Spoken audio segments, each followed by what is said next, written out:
Arestado na ang ika-9 sa 16 na individual na iniugnay umano sa maanomalyang flood control projects sa Oriental Mindoro.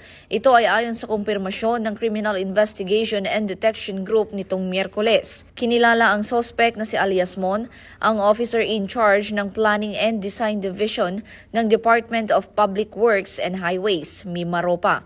Naaresto siya sa Ninoy Aquino International Airport Terminal 3 nitong Martes ng hapon matapos dumating mula sa United Arab Emirates. Ayon sa CIDG, minonitor ng pinagsamang operatiba ng CIDG NCR Field Unit at Aviation Security Group ang flight ni Mon at agad na kumilos nang magsimulang bumaba ang mga pasahero bandang alas 3:30 ng hapon.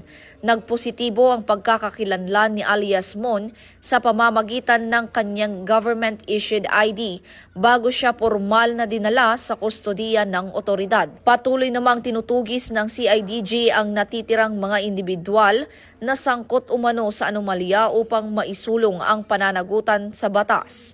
Ito ang bagong PNP para sa bagong Pilipinas, serbisyong mabilis, tapat at nararamdaman.